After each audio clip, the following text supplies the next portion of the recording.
Welcome to the Register's Report. My name is John Buckley. I am the Register of Deeds for Plymouth County. This show is about Plymouth County real estate. Our headline for the month was Plymouth County real estate market remains stable. We're going to be reporting on the recordings for May of 2025. We'll be talking about a couple of our ongoing projects and some of our colonial and county history. So let's get right to the numbers. So as far as deeds and sales of property, there were 665 deeds recorded in May, up from the 590 in April, and 4% more than last year. So far, we recorded 4% more than last year. The average sale price for the whole county, very diverse communities, $698,433. You're going to see a chart of all 27 communities in Plymouth County and the sales for January, February, March, April, and May. Plymouth and Brockton have had the two highest number of recordings, although every community from Abington to Whitman has had sales.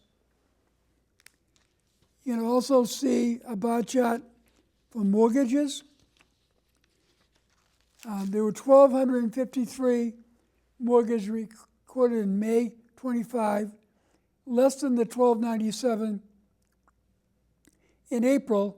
However, 9% more than the 1,151 mortgages in May of 24, and year-to-date in recorded mortgages were up 12%. We always follow foreclosures, particularly since the meltdown in 2008. There are only 7 foreclosure deeds throughout Plymouth County in May, less than the 12 in April, 17% less than last May, and down 27% year-to-date. There really has not been much of a pickup by the lenders. There was a moratorium in place during COVID, and those numbers have not really picked up. You'll see another document that we produce based upon foreclosure notices. A notice is the first document we see getting recorded at the registry that shows someone's in trouble for non-payment, usually from work issues or health issues. There were 41 foreclosure notices throughout the county in May, less than the 57 in April, still 42% less than last May, and 23% down year-to-date. You're going to see a listing, again, of every one of our 27 communities from Abington to Whitman alphabetically, and you'll still see a lot of zeros there, particularly in the foreclosure deeds column, and a little troubling on the order of notice column is that Brockton had 12 orders of notice. Again, if you're facing difficulty, don't hesitate to reach out to a federal housing counselor like NeighborWorks. They will try to help you modify your loan or find a way to help you stay in your house. A lot of people have questions about fraud. There are a lot of advertisements about fraud. One of the things we do at the registry is travel around to different senior centers, council on agings, and do presentations on how people can protect their property, issues they ought to be alerted to. And a lot of questions come up about property fraud. There are companies out there that are advertising you to help you. My best advice is that we offer a free fraud alert on our website, PlymouthDeeds.org. Our website's PlymouthDeeds.org. Go to the resources section and you see fraud alert. If you sign up for that and put your name and hopefully you have an email account rather, that anything that gets recorded in your name, you'll get an email notification and you can check out whether it's something that should have been recorded. Maybe it's a discharge, maybe it's an agreement you agreed to. But that is the best way to protect yourself. With your property, and for most people, it is their most valuable asset. You got to be vigilant about your property. If you are away from your home for 3 or 4 months a year, make sure you have someone looking at your property, because some fraudster can put a for sale sign on your house if nobody's paying attention and try to get that sale with fraudulent deeds. Really doesn't happen. Usually our fraudulent issues, unfortunately, come between family members. But again, take advantage of this free service, Property Fraud Alert, and I think you'll have a little bit of confidence going forward. And there's also a kind of a mini scam out there that companies will try to get you to pay $37 up to $80 for a copy of your deed. If you go to one of our registry sites in Brockton, on Belmont Street, Rockland and Hingham Street, or down to our main office in Plymouth on Aubrey Street, you can get a copy of your deed for $1 a page. If you call into our customer service department, they can still get it to you for a minor cost. It's always good to have that, but don't fall for any fraudulent stuff. We're continuing to do a transcription project. Many of our old records are handwritten, beautiful script from the 17 and 1800s, but a lot of people aren't reading cursive anymore.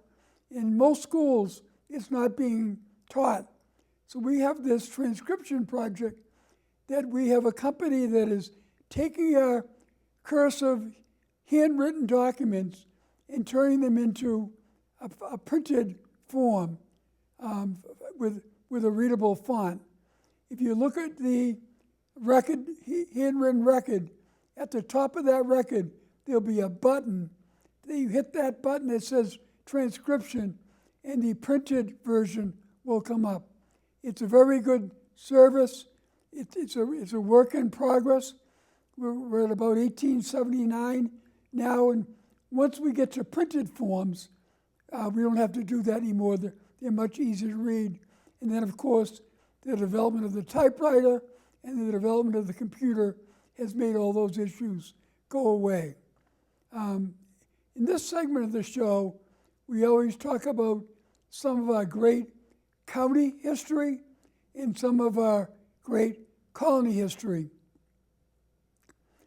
So the holidays for the June that we're highlighting: Flag Day was the 14th, Father's Day was the 15th, June 19th is the Juneteenth federal holiday. The 21st of June made a transition into the official summer, the summer solstice, and coming up on the National Ice Cream Cake Day, is something that people might want to think about as a way to celebrate the hot summer. On this day, here in Brockton, taping of the show, the temperature was close to 100 degrees when I came in here. So we really have tremendous variation in temperatures in New England, and we're going through one of our hot spells. But a couple things related to the June holidays, in something notable in news, is the first image from our County Records is the home of Rocky Marciano. Rocco Francis Marcagiano, better known as Rocky Marciano, was a heavyweight boxing champion of the world from September 23, 1952 to November 30th, 1956. He is the only undefeated heavyweight champion in history. He won 49 fights with no defeats. Considered to be one of the greatest heavyweights of all time, he was born and raised in Brockton. He lived for many years in the family home on Dover Street.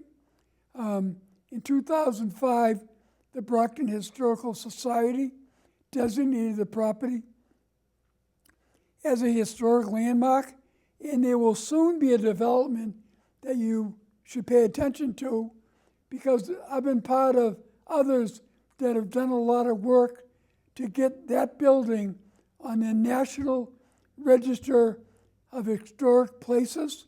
The owner, Mark Casseri, and many other people have worked to get this done. We're getting closer to the finish line. We're hoping that good news comes sometime in September. So keep your eye open for that. We have some great beaches in Plymouth County, some of them more notable than others. They're always certainly a great place to be on a day like today. But the one we're highlighting today is White Horse Beach in Plymouth. White Horse Beach is a sandy beach down in the Manamek section of Plymouth. It's on the public beach on Cape Cod Bay. It has a small business district. The White Horse Post Office is still there, but the general store has disappeared. And there's a great story that goes with that beach.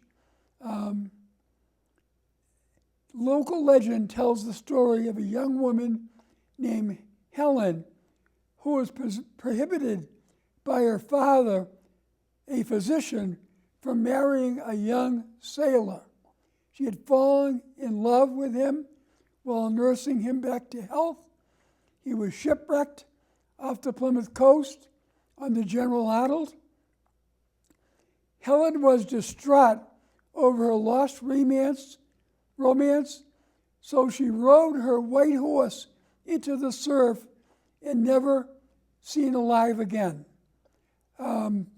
Legend has it that on stormy or foggy nights, you'll see visions of Helen in the White Horse riding up and down White Horse Beach.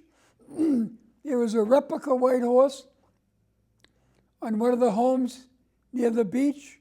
It has a rock out there called Flag Rock that every year the locals repaint it, and it is near the historic Priscilla Beach Theater, which I'll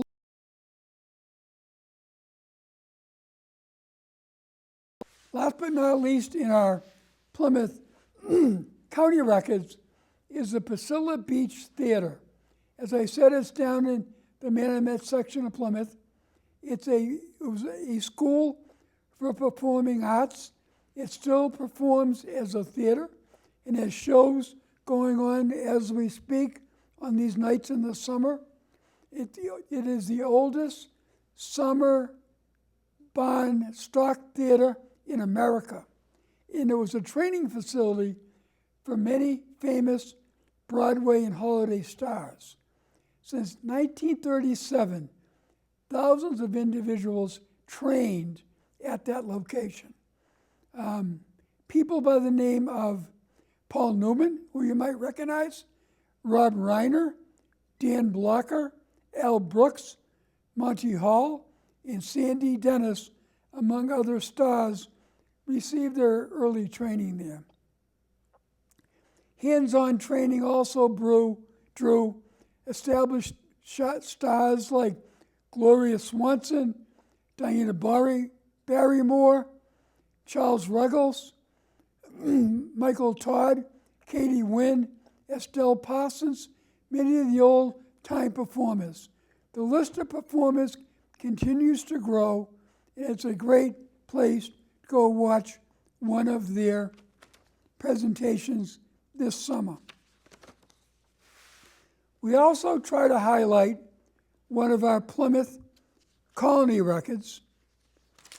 Since the Plymouth 400, when we partnered with the Plymouth 400, we've been talking about one of our Plymouth Colony records every month. This record is from 1659, before Plymouth County, but part of Plymouth Colony, and it was a notice for the state of William Palmer and of his son. It was a death of William Palmer and the distribution of his property to his son. And interestingly, the court members that were handling it were a well-recognized name: William Bradford, Edward Winslow, and Thomas Prince. So in this document, it talks about all the disposition of everything from his will and testament, including a pony specifically identified in the colonial record. We're lucky to have the Plymouth Colony records on the second floor of the Registry of Deeds. And every month we try to show those off. We welcome you to join us the last Friday of the month. So I want to thank Lorna Green Baker and Christine Richards, helped me put this show together. I want to thank our friends here at Brockton Cable Access Television. This is my 177th show. We do one a month based upon the numbers and important information about the registry. The person working with me today on the camera and behind the scenes were Mike Simmons, who has done this for many years. My usual camera person, Michelle Hepchey, was tied up today on jury duty. But by the allowance of sharing this information, we share what for most people is information about their most valuable asset. Be vigilant about your property. We'll see you next month, and have a great 4th of July. Thank you.